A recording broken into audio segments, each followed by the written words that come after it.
Hello friends, स्वागत है आपका अपने YouTube channel GS study with Sahni में। तो हम देख रहे हैं हिंदी भाषा का प्रैक्टिस सेट, और जो प्रैक्टिस सेट आज रहने वाला है 8वें नंबर का प्रैक्टिस सेट रहने वाला है। अगर आपने इससे पहले की वीडियोस नहीं देखी हैं तो प्लेलिस्ट में जा कर के आप देख सकते हैं।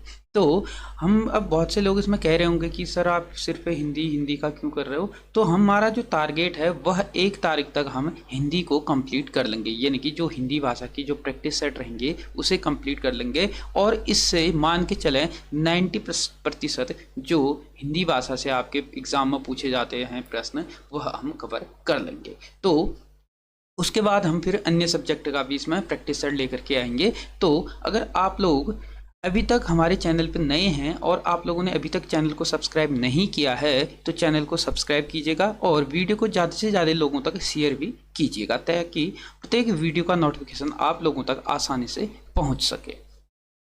तो हमारी जो सीरीज चल रही है, इस सीरीज के अंतर्गत हमने पिछली वीडियो में जो देखा था वह देखा था उपसर्ग और प्रत्यय।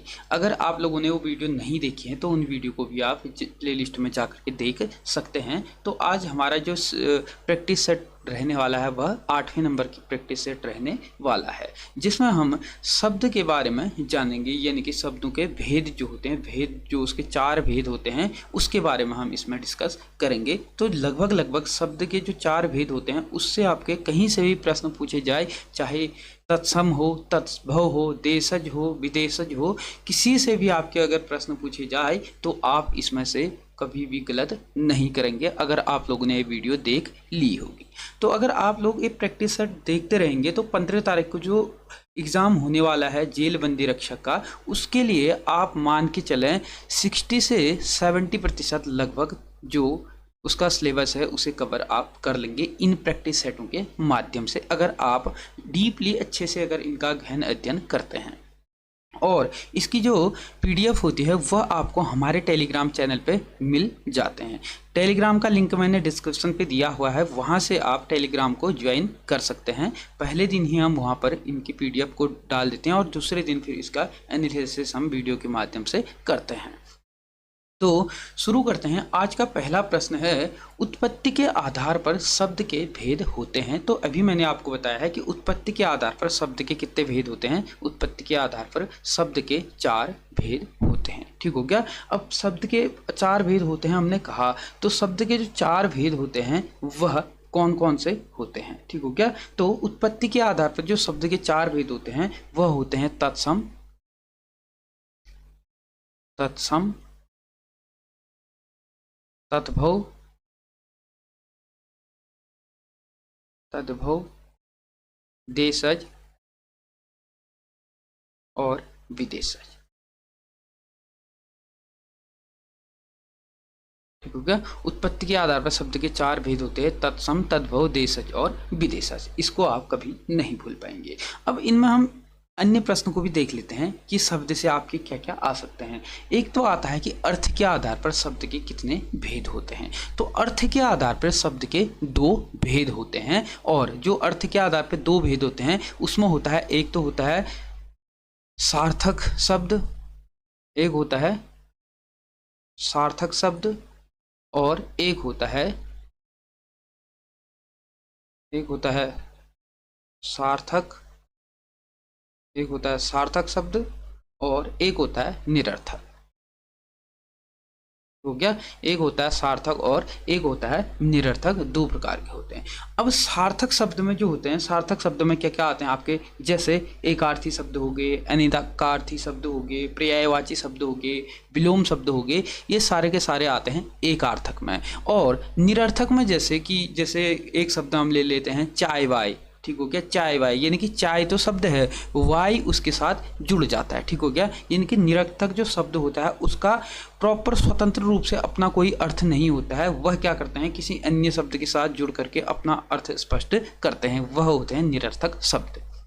और ठीक हो गया। और सार्थक शब्द होते हैं जैसे एकार्थी शब्द हो गए, अनेकार्थी शब्द हो गए, पर्यायवाची शब्द हो गए, विलोम शब्द हो गए, ये सारे के सारे किसके अंतर्गत आते हैं, सार्थक शब्द के अंतर्गत आते हैं। तो अर्थ के आधार पर अगर शब्द के भेद आपसे पूछे तो कितने भेद होते हैं, 2 होते हैं। कौन कौन से, सार्थक और निरर्थक, ठीक हो गया। और उत्पत्ति के आधार पर पूछे तो कितने प्रकार के होते हैं, 4 प्रकार के होते हैं। उसी प्रकार से अगर पूछे कि रचना के आधार पर शब्द के कितने भेद होते हैं, तो रचना के आधार पर शब्द के होते हैं 3 भेद। कौन कौन से, रूढ़ शब्द, यौगिक शब्द और योग रूढ़ शब्द, ठीक हो गया। रूढ़ शब्द, यौगिक शब्द और योग रूढ़ शब्द किसके आधार पे होते हैं, रचना के आधार पर 3 क्या होते हैं, शब्द के भेद होते हैं। अब उसी प्रकार से एक आता है कि प्रयोग के आधार पर शब्द के कितने भेद होते हैं। तो प्रयोग के आधार पर भी शब्द के सिर्फ और सिर्फ कितने, 2 भेद होते हैं। कौन कौन से, विकारी और अविकारी शब्द, ठीक हो गया।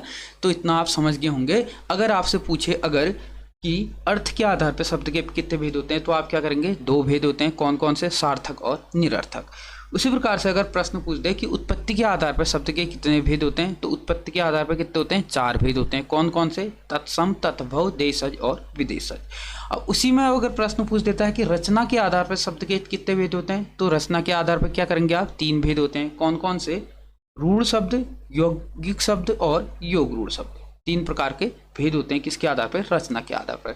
और उसी में अगर पूछ दे आपको कि प्रयोग के आधार पर शब्द के कितने भेद होते हैं, तो प्रयोग के आधार पर 2 भेद होते हैं। कौन कौन से, विकारी और अविकारी शब्द। अब इनके बारे में हम डिटेल से आगे को पढ़ेंगे।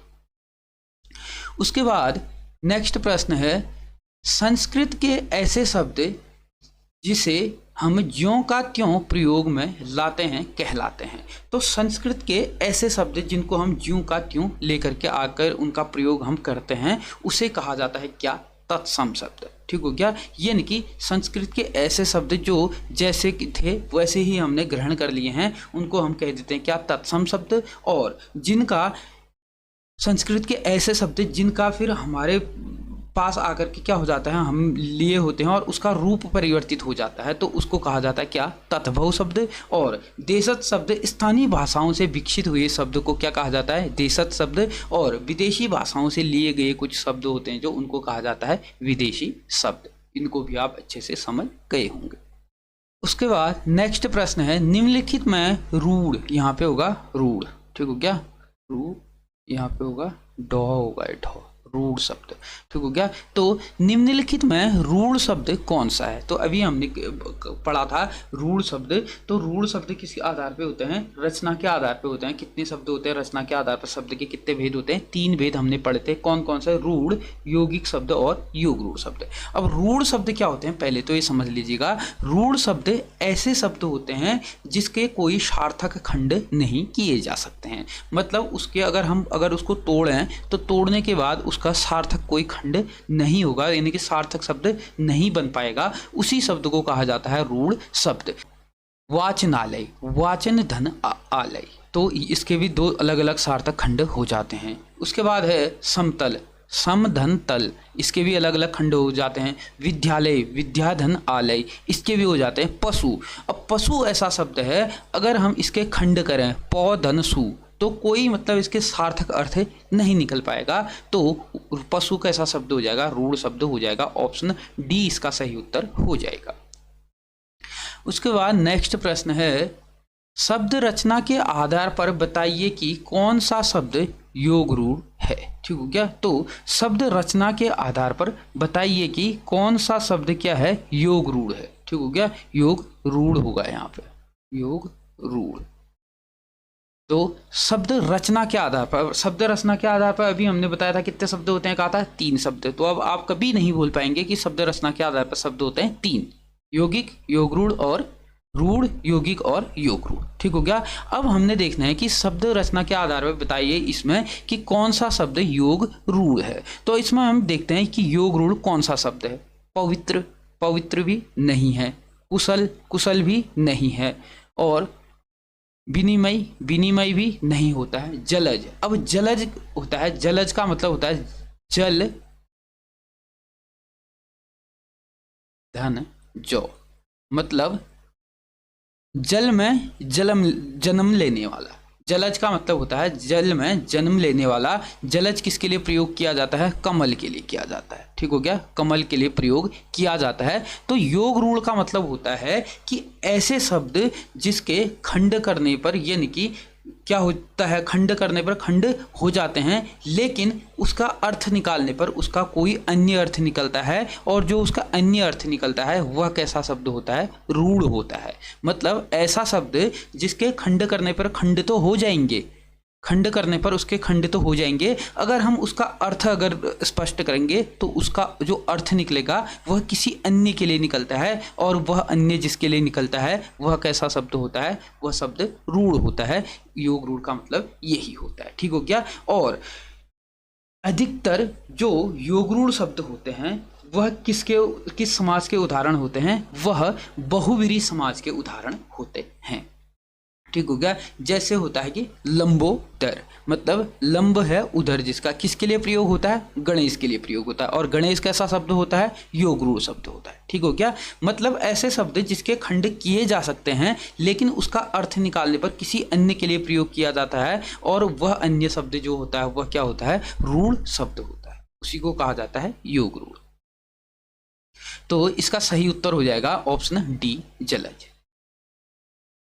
उसके बाद निम्नलिखित में रूढ़ शब्द कौन सा है? ठीक हो गया। यहाँ पे रुद्र हो रहा है, रूढ़ की जगह रूढ़ होगा ये। ठीक हो गया। तो निम्नलिखित में रूढ़ शब्द कौन सा है? अब रूढ़ शब्द कौन सा है कह रहा है, तो देखते हैं इसमें। मलयज ये भी नहीं है, जलज ये भी नहीं है, पंकज ये भी नहीं है। वैभव ऐसा शब्द है जिसके खंड करने पर सार्थक अर्थ नहीं निकलता है। यह वैभव कैसा शब्द है? वैभव एक रूढ़ शब्द है। उसके बाद नेक्स्ट प्रश्न है, परीक्षा शब्द निम्नलिखित वर्गों में से किस वर्ग में आता है? तो परीक्षा जो शब्द है यह कैसा शब्द है? यह है आपका तत्सम शब्द। ऑप्शन ए इसका सही उत्तर हो जाएगा। जो परीक्षा शब्द है यह कैसा शब्द है? तत्सम शब्द है। यह संस्कृत भाषा से लिया हुआ शब्द है, जो ज्यों का त्यों क्या है हमारी भाषा में आकर के ज्यों का त्यों से हम प्रयोग करते हैं। उसके बाद नेक्स्ट प्रश्न है, मजिस्ट्रेट शब्द है। तो मजिस्ट्रेट जो शब्द है न तो ये तत्सम है, न ही तद्भव है, न ही देशज है। तो यह कैसा शब्द है? यह विदेशज शब्द है। ऑप्शन डी इसका सही उत्तर हो जाएगा। जो मजिस्ट्रेट शब्द होता है वह कैसा शब्द होता है? वह विदेशज शब्द होता है। उसके बाद नेक्स्ट प्रश्न है, निम्नलिखित में कौन सा शब्द देशज है? अब कौन सा शब्द देशज है कह रहा है, तो हम देखते हैं। अग्नि है। अब अग्नि तो कैसा शब्द है? तत्सम शब्द होता है, यह संस्कृत भाषा से लिया हुआ शब्द है। ठीक हो गया। तो अब इसमें प्रार्थना भी नहीं है, खेद भी नहीं है। और लोटा जो शब्द है वह कैसा शब्द है? देशज शब्द है। और यह अत्यधिक बार पूछा जाता है कि लोटा किस भाषा का शब्द है, तो यह देशज शब्द है। यानी कि स्थानीय भाषा में से ही ये इसका क्या हुआ है? विकास हुआ है। स्थानीय भाषा से यह लिया गया है। इसके अलावा जैसे आ जाता है फटफटिया है, खिचड़ी है, ऐसे शब्द जो आते हैं वह किस भाषा के हैं? देशज शब्द होते हैं। उसके बाद नेक्स्ट प्रश्न है, स्वतंत्र सत्ता धारण न करने वाले शब्द क्या कहलाते हैं? तो स्वतंत्र सत्ता धारण न करने वाले शब्द कहलाते हैं क्या? यौगिक शब्द। ठीक हो गया। यानी कि जो स्वतंत्र अपने आप में, सत्ता मतलब कहने का मतलब है कि जैसे रूढ़ शब्द हमने पढ़ा था वह अपने आप में कैसा होता है? स्वतंत्र होता है। लेकिन यौगिक शब्द ऐसा होता है जो दो शब्दों के मेल से क्या होता है? बनाया जाता है। जैसे विद्यालय, जैसे विद्यालय। ठीक हो गया। विद्यालय ऐसा शब्द है जो कैसा शब्द है? दो अलग अलग शब्दों से मिल करके बना हुआ एक शब्द है। ठीक हो गया। यानी कि इसका अपना एक स्वतंत्र, अपने आप में ये स्वतंत्र नहीं है। कैसे? क्योंकि यह विद्या और आलय दो अलग अलग शब्दों से मिल करके एक शब्द बनाया गया है। क्या? विद्यालय। तो स्वतंत्र सत्ता धारण न करने वाला जो शब्द होता है वह शब्द कौन होता है? यौगिक शब्द होता है। ऑप्शन बी इसका सही उत्तर हो जाता है। अब योग रूढ़ क्यों नहीं हो सकता? क्योंकि जो योग रूढ़ शब्द होता है अगर उसका अर्थ हम देखेंगे तो किसी अन्य के लिए निकलता है, और जो अन्य के लिए वो शब्द निकलता है वह कैसा शब्द होता है? रूढ़ शब्द होता है। ठीक हो क्या। उसके बाद नेक्स्ट प्रश्न है, निम्नलिखित में कौन यौगिक शब्द है? तो इनमें से हमने बताना है कि यौगिक शब्द कौन सा है। अभी हमने थोड़ी देर पहले देखा ऊपर ही कि जो विद्यालय है वो कैसा शब्द होता है? यौगिक शब्द होता है। तो ऑप्शन सी इसका सही उत्तर हो जाएगा। और जो लेखक है और योगी है, पुस्तक है, ये कैसे शब्द हैं? रूढ़ शब्द हैं। उसके बाद नेक्स्ट प्रश्न है, प्रयोग की दृष्टि से सूक्ष्म अंतर व्यक्त करने वाले शब्द क्या कहलाते हैं? तो प्रयोग की दृष्टि से जो सूक्ष्म अंतर जिनमें देखने को मिलते हैं वह शब्द कहलाते हैं क्या? समानार्थक शब्द। ऑप्शन बी इसका सही उत्तर हो जाएगा। और समानार्थक शब्द को ही क्या कहा जाता है? पर्यायवाची शब्द कहा जाता है। ठीक हो गया? यानी कि समानार्थक या पर्यायवाची एक ही होते हैं। ठीक हो गया? इनमें क्या होता है? हमें सूक्ष्म अंतर देखने को मिलता है। उसके बाद नेक्स्ट प्रश्न है, यौगिक शब्द कौन सा है? तो यौगिक शब्द इसमें देखते हैं हम, यौगिक शब्द कैसा होता है? जो दो शब्दों के मेल से बना हुआ शब्द यौगिक कहलाता है। तो पंकज, पंकज भी नहीं है। पाठशाला, तो यौगिक शब्द है पाठशाला। पाठ और शाला दो अलग अलग शब्दों से मिलकर के एक शब्द बना है पाठशाला। ऑप्शन बी इसका सही उत्तर हो जाएगा। उसके बाद नेक्स्ट प्रश्न है, विभावरी किस प्रकार का शब्द है? तो जो विभावरी है वह शब्द है कैसा? तत्सम शब्द है। यह संस्कृत भाषा से लिया हुआ शब्द है। और तद्भव क्या होता है? जो संस्कृत भाषा से लिया जाता है और उसका रूप परिवर्तित हो जाता है तो उसको कहा जाता है क्या? तद्भव। और देशज शब्द स्थानीय भाषाओं के शब्द होते हैं। संकर शब्द वो शब्द होते हैं जो दो अलग अलग भाषाओं से मिल करके जो नया शब्द बनता है उसे संकर शब्द कहा जाता है। जैसे रेलगाड़ी। ठीक हो गया? रेलगाड़ी दो अलग अलग शब्दों से मिलकर के बना हुआ शब्द है। वो शब्द क्या कहलाता है? संकर शब्द कहलाता है। उसके बाद आ गया है, योगरूढ़ शब्द कौन सा है? तो योगरूढ़ जो शब्द है इसमें देखते हैं हम। योगरूढ़ अभी हमने थोड़ी देर पहले डिस्कस ही किया था इसके बारे में कि लंबोदर। ऑप्शन सी इसका सही उत्तर हो जाएगा। योगरूढ़ शब्द क्या होता है कि जो शब्द होगा, ठीक हो गया, उसका अर्थ निकालने पर किसी अन्य के लिए उसका प्रयोग किया जाता है और वो शब्द कैसा होता है? रूढ़ शब्द होता है। तो लंबोदर किसके लिए प्रयोग होता है? गणेश के लिए। ठीक हो गया? लंबोदर गणेश के लिए प्रयोग किया जाता है। तो और गणेश शब्द कैसा है? गणेश शब्द है कैसा? रूढ़ शब्द। ठीक हो गया? तो लंबोदर क्या हो जाएगा? योगरूढ़ शब्द हो जाएगा। उसके बाद नेक्स्ट प्रश्न है, नीचे दिए विकल्पों में से तत्सम शब्द का चयन कीजिए। तो तत्सम इसमें जो शब्द होगा वह हो जाता है पड़ोसी, नहीं होता है गोधूम। ठीक हो गया? तो गोधूम कौन सा शब्द हो गया? यह शब्द हो जाएगा कैसा? तत्सम शब्द। ऑप्शन बी इसका सही उत्तर हो जाएगा। गोधूम कैसा शब्द है? तत्सम शब्द है। उसके बाद नेक्स्ट प्रश्न है, नीचे दिए विकल्पों में से तद्भव शब्द का चयन कीजिए। तो तद्भव शब्द क्या होता है? संस्कृत भाषा के ऐसे शब्द जिनका रूप परिवर्तित हो जाता है उनको कहा जाता है तद्भव शब्द। ठीक हो गया? तो इसमें जो तद्भव होगा वह यहाँ पे मूढ़ हो रहा है, इसका होगा मुंह। ठीक हो गया? इसका है यहाँ पे मुंह है। टाइपिंग में थोड़ा मिस्टेक हो गया होगा ये। तो यहाँ पे हो गया मुंह। तो मुंह जो शब्द है वह कैसा शब्द है? वह तत्भव शब्द है। मुंह का अगर तत्सम देखें तो क्या होता है? मुख होता है। ठीक हो गया? मुंह का तत्सम होता है मुख और मुख का तद्भव क्या हो जाएगा? मुंह हो जाएगा। तो ऑप्शन बी इसका सही उत्तर हो जाएगा। उसके बाद नेक्स्ट प्रश्न है, जिस शब्द के कई सार्थक खंड हो सकें उन्हें क्या कहा जाता है? तो जिस शब्द के कई सार्थक खंड हो जाते हैं तो उनको कहा जाता है क्या? यौगिक शब्द। अभी हमने पढ़ा जिन शब्दों में हम क्या कर सकते हैं? सार्थक दो अलग अलग खंड कर सकते हैं, कई खंड उसके अलग अलग कर सकते हैं, वो शब्द क्या कहलाते हैं? यौगिक शब्द कहलाते हैं। योगरूढ़ शब्द भी कैसे शब्द होते हैं? उसका अर्थ निकालने पर वह रूढ़ बन जाता है। ठीक हो गया? और मिश्रित शब्द भी क्या होते हैं कि अलग अलग भाषाओं से मिश्रित हुए शब्द होते हैं।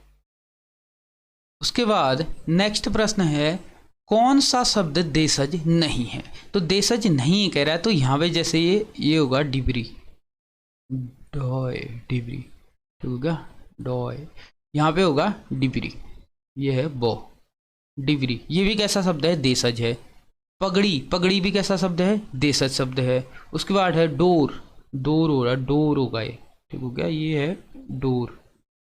डोर, डोर भी कैसा शब्द है, डोर भी है देशज शब्द है। उसके बाद है पुष्कर। अब पुष्कर एक कैसा शब्द है, यह एक तत्सम शब्द है, ठीक हो गया। इसका मतलब क्या होता है, एक सरोवर भी होता है। इसका मतलब क्या होता है, इसका मतलब पुष्कर का मतलब होता है सरोवर होता है, पुष्कर का मतलब होता है कमल भी होता है, पुष्कर का मतलब आकाश भी होता है, पुष्कर का मतलब स्वर्ग भी होता है, पुष्कर का मतलब रवि भी होता है, ठीक हो गया। तो जो ये तीन हैं ये कैसे शब्द हैं, ये देशज शब्द हैं, लेकिन इसमें से पुष्कर देशज शब्द नहीं है। ऑप्शन डी इसका सही उत्तर हो जाएगा।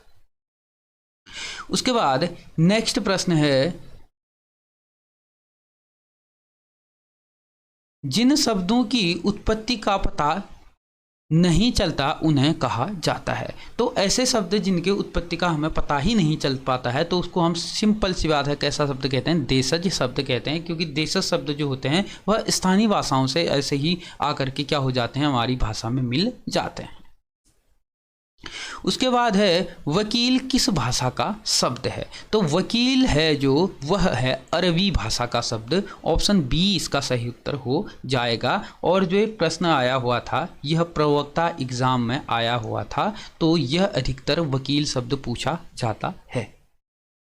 उसके बाद नेक्स्ट प्रश्न है, चाय किस भाषा का शब्द है। तो चाय जो शब्द है सिंपल सी बात है, चाय का विकास सबसे पहले चाय का उत्पादन किस देश में हुआ था, चीन में हुआ था, ठीक हो गया, चीन में। क्योंकि जब ईस्ट इंडिया कंपनी का यहाँ पे शासन था तो चाय का व्यापार किसके साथ था, चीन के साथ चाय का व्यापार कंपनी का हुआ करता था। तो चाय जो शब्द हो जाएगा वह कैसा शब्द हो जाएगा, वह शब्द हो जाएगा चीनी शब्द। ऑप्शन ए इसका सही उत्तर हो जाएगा।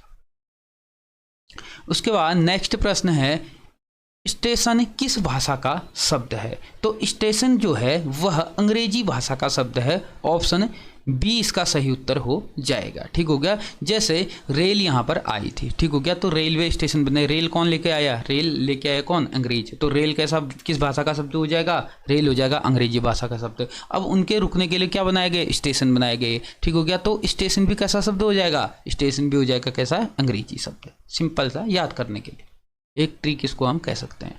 उसके बाद है संकर शब्द का अर्थ होता है। तो संकर शब्द का अर्थ है, भी मैंने आपको बताया था कि दो भाषाओं के शब्दों के मिलकर बना शब्द क्या कहलाता है, संकर शब्द कहलाता है, ठीक हो गया। अभी मैंने बताया था रेलगाड़ी। अब रेलगाड़ी कैसा है, गाड़ी कैसा शब्द है, गाड़ी देशज शब्द है, और रेल कैसा शब्द है, अंग्रेजी भाषा का शब्द है। तो ऐसे शब्द जो दो भाषाओं से मिलकर के एक नया शब्द बन जाता है उसको कहा जाता है संकर शब्द। ऑप्शन डी इसका सही उत्तर हो जाएगा। अब आ गया रेलगाड़ी। रेलगाड़ी शब्द है, अभी हमने बताया है रेलगाड़ी कैसा शब्द है, संकर शब्द है। ऑप्शन डी इसका सही उत्तर हो जाएगा। उसके बाद नेक्स्ट प्रश्न है, बानर का तद्भव रूप है। तो बानर का तद्भव रूप है, ये क्या है कि प्रीवियस ईयर एग्जाम से लिया हुआ प्रश्न है, ये पूछा हुआ प्रश्न है। ये बानर जो शब्द है इसका जो तद्भव होता है, तत्सम होता है बानर, और इसका जो तद्भव होता है वह होता है बंदर, ठीक हो गया। ऑप्शन बी इसका सही उत्तर हो जाएगा।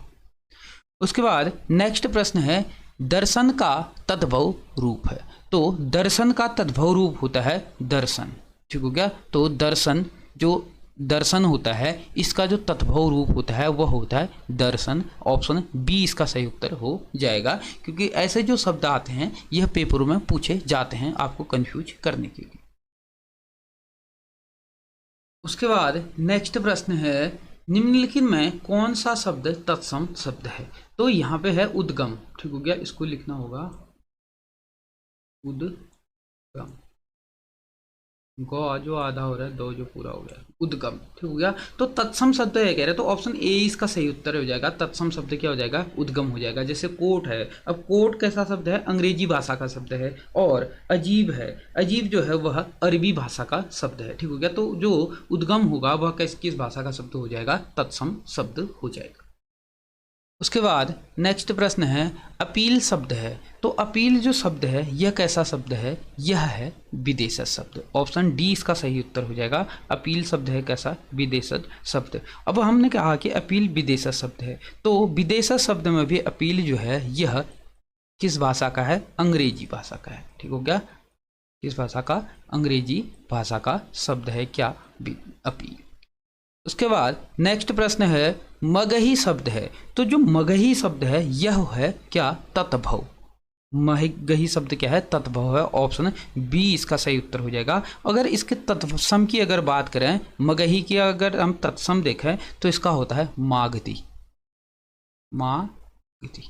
ठीक हो गया। मगही का क्या होता है तत्सम रूप, मागधी होता है। उसके बाद है संधि शब्द है। तो संधि जो शब्द है यह कैसा है, तत्सम शब्द है। अगर हम इसके तद्भव की बात करें तो संधि का तद्भव होता है सैंध। ठीक हो क्या, संधि का तद्भव होता है क्या, सैंध होता है। उसके बाद नेक्स्ट प्रश्न है लोटा शब्द है। तो अभी आपको मैंने बताया था लोटा जो शब्द होता है वो कैसा शब्द होता है, देशज शब्द होता है। तो ऑप्शन सी इसका सही उत्तर हो जाएगा, लोटा है देशज शब्द। उसके बाद नेक्स्ट प्रश्न है कमल किस प्रकार का शब्द है। तो यहाँ पे होगा रूढ़, यहाँ पे होगा रूढ़, हो गया रूढ़। तो कमल किस प्रकार का शब्द है, कमल रूढ़ शब्द है। ऑप्शन ए इसका सही उत्तर हो जाएगा। किस प्रकार का शब्द है, रूढ़ शब्द है। और रूढ़ शब्द क्या होते हैं, जिसके खंड नहीं किए जा सकते हैं, वो शब्द क्या कहलाते हैं, रूढ़ शब्द कहलाते हैं। उसके बाद नेक्स्ट प्रश्न है पाकशाला किस प्रकार का शब्द है। तो पाकशाला क्या है, दो अलग अलग शब्दों से मिलकर के बना हुआ शब्द है, यानी कि यह शब्द कैसा है, यौगिक शब्द है। ऑप्शन बी इसका सही उत्तर हो जाएगा, पाकशाला यानी कि पकाने का घर, जिसे रसोई घर हम कहते हैं। उसके बाद नेक्स्ट प्रश्न है दशानन किस प्रकार का शब्द है।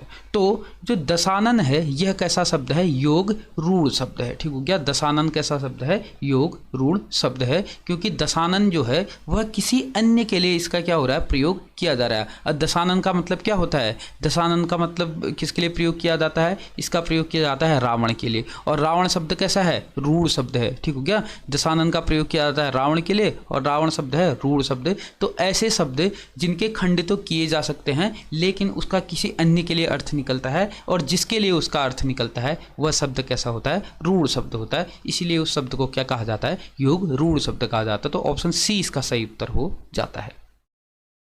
उसके बाद नेक्स्ट प्रश्न है निम्नलिखित में से कौन सा शब्द तुर्की भाषा का शब्द है। सबसे अधिक बार परीक्षाओं में पूछा हुआ प्रश्न यह है। तो तुर्की में जो शब्द हम कहेंगे यहाँ पे वह शब्द है क्या, कैंची। यहाँ पे कैंची होगी। कैंची शब्द ऐसा है जो तुर्की भाषा का शब्द है। ऑप्शन डी इसका सही उत्तर हो जाएगा। ये कैंची जो शब्द है यह अत्यधिक पेपरों में पूछा जाने वाला शब्द है। उसके अलावा अगर हम चाय देखें तो चाय है हमारा किसका, चीनी भाषा का शब्द। अगर रिक्शा अगर हम देखें तो रिक्शा है जापानी शब्द। और अगर कमरा देखें तो कमरा है पुर्तगाली शब्द। ठीक है, क्या कमरा होता है पुर्तगाली और कैंची शब्द कैसा होता है, तुर्की भाषा का यह शब्द है। उसके अलावा नेक्स्ट प्रश्न है और आज का अंतिम हम इसको प्रश्न कहेंगे। तो निम्नलिखित में तत्सम शब्द का चयन कीजिए। तो तत्सम शब्द का चयन कीजिए कह रहा है। तो इसमें हम देखते हैं तो जो बारात है, तो बारात का जो तत्सम होता है वह होता है बर यात्रा। ठीक हो गया, बारात का तत्सम होता है बर यात्रा, यानी कि बारात जो है वो क्या है, तत्भव शब्द है। उसके अलावा वर्षा, वर्षा कैसा शब्द है, यह तत्सम शब्द है। तो ऑप्शन बी इसका सही उत्तर हो जाएगा। और हाथी का अगर तत्सम हम देखें तो हाथी का होता है हस्ती, यह हाथी शब्द है तत्भव। और उसी प्रकार आंसू का होता है अश्रु, और आंसू जो शब्द है यह कैसा शब्द है, तत्भव शब्द है। तो आज हमने देखे इम्पोर्टेंट प्रश्न जो आगामी एग्जाम में आ सकते हैं। अब इसके अलावा भी तत्सम तद्भव शब्द आपको बहुत सारे देखने को मिलेंगे। तो अगर आप लोग अगर इसकी प्रैक्टिस करते रहेंगे, अगर कोई अगर बुक भी होगी आपके पास नॉर्मली जिसमें आप तत्सम तद्भव आपके लिखे हों, अगर एक एक नज़र भी अगर आप उन चीज़ों को देखते हैं तो आसानी से वो एग्ज़ाम के टाइम पे वो चीज़ें क्लिक कर जाती हैं। ठीक हो गया, तो अगर वीडियो अच्छी लगी तो लाइक शेयर सब्सक्राइब जरूर कीजिएगा। धन्यवाद।